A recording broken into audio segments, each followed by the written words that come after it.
Hello friends, तो मैं हूं दीपक खुराना और आप सभी का स्वागत है आपके अपने सक्सेस कंपटीशन चैनल में। तो हम आ गए हैं एक और डीआई के साथ और ये डीआई है कैसलेट डीआई। इस डीआई से रिलेटेड 3 से 5 क्वेश्चन बैंक लेवल की जितनी भी प्रीलिम लेवल के एग्ज़ाम होते हैं उसमें पूछे जाते हैं।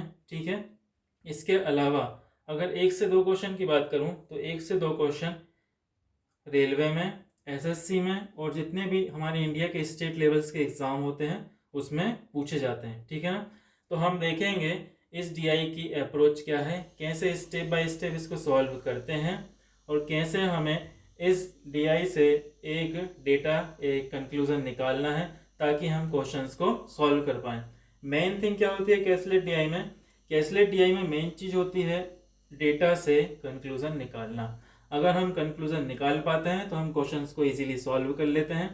तो मैं अब आपको ये डीआई दिखाने जा रहा हूँ, लेकिन इससे पहले आप चैनल पे नए हैं तो चैनल को सब्सक्राइब जरूर कर लेना, बेल आइकन को प्रेस कर लेना ताकि आने वाली जितनी भी वीडियोस हैं उनकी नोटिफिकेशंस आपको टाइम पर मिलती रहे।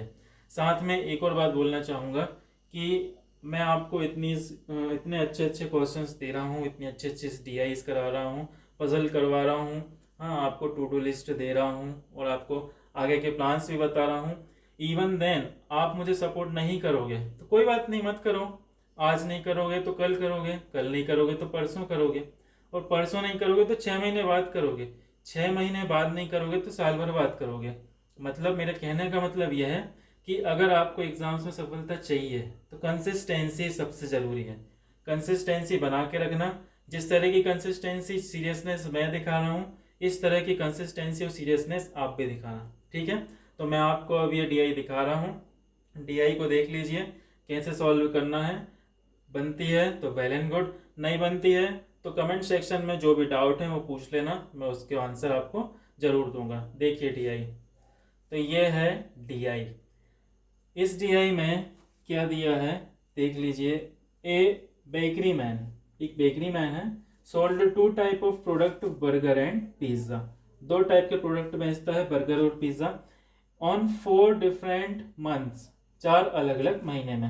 अप्रैल, मई, जून और जुलाई, 4 अलग अलग महीने हैं, उसमें 2 प्रोडक्ट बेचा है, बर्गर एंड पिज्जा। तो सबसे पहले मैं इतनी लाइन से एक टेबल बना लेता हूँ। टेबल कैसे बनाना है?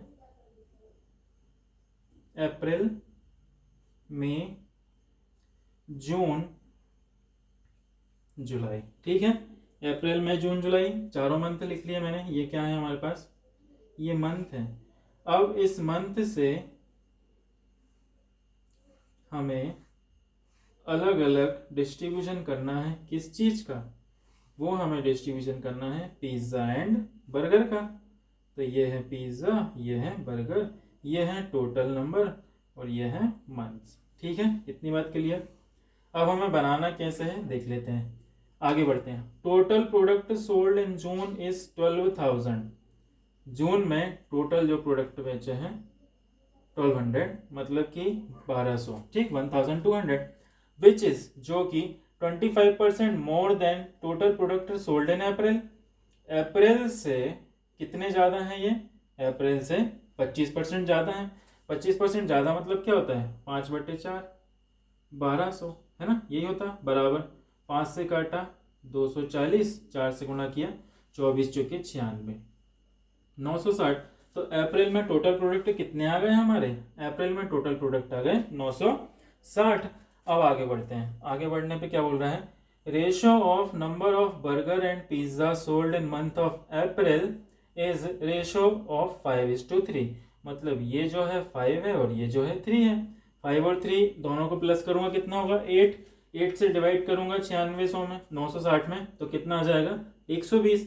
120 आ जाएगा। 120 का गुणा 5 में और 3 में, तो 12×5 = 60। ये 6 से हो जाएगा, 12×3 = 36, ये 360 हो जाएगा। इतनी बात समझ में आई? आगे बढ़ते हैं। ठीक है, आगे क्या बोल रहा है? Number of pizza sold in July. Number of pizza, pizza sold in July, इसकी बात कर रहा है। Sold in July is 80 less than number of burger sold in May. तो मई, इससे ये 80 लेस है। ये अगर x है तो ये वाला x माइनस 80 है। इतनी बात क्लियर हो गई। आगे बढ़ते हैं यहाँ से। Number of pizza sold in April, pizza sold in April, ये 360 की बात कर रहा है, 360 की अप्रैल। And number of burger sold in July, burger sold in July, ये वाली, इसका और इसका कनेक्शन कर रहा है। इज इन रेशो ऑफ 3:2, मतलब ये 3 है तो ये 2 है, और 360 बराबर अगर 3 है तो 2 बराबर क्या होगा, 3 से काटूंगा इसको, 120, 120 दूनी 240, तो इसकी वैल्यू आ गई 240। ठीक है, बर्गर आ गए हमारे पास जुलाई के, 240 आ गए। आगे बढ़ते हैं। Number of pizza sold in June is 200 more than burger in same month, इससे 200 ज्यादा है। इसको y कर लेता हूं, इसको y प्लस 200। क्या मेरे पास y और y प्लस 200 के सम की वैल्यू दी हुई है? बिल्कुल दी हुई है। कितनी दी है? 1200। जब इन दोनों को जोड़ूंगा तो 1200 हो रहा है। चेक कर लेता हूं, y प्लस 200 प्लस y बराबर 1200 है ना। तो 2y बराबर 200 इस तरफ जाएगा 1000, और y बराबर कितना हो जाएगा 500। जब y बराबर 500 हो रहा है, y बराबर कितना हो रहा है 500 हो रहा है, तो यहाँ पे मैं वैल्यू लिख देता हूँ, और 500 धन 200 700, ये भी कट गया मेरे पास। ठीक है, अब आगे बढ़ते हैं, क्या बोल रहा है। And number of pizza sold in month of May, ये वाला बोल रहा है, is 33.333% less than burger in the same month. Burger कितना हमारे पास x है, x का 1/3 लेस कर रहा है, तो 2x/3 हो जाएगा। कितना हो जाएगा x का 1/3 अगर लेस करेगा तो 2x/3 हो जाएगा। आगे बढ़ते हैं। Total product sold in April, total product sold in April is 50% more than that sold in July. जुलाई से ये 50% ज्यादा है, 960।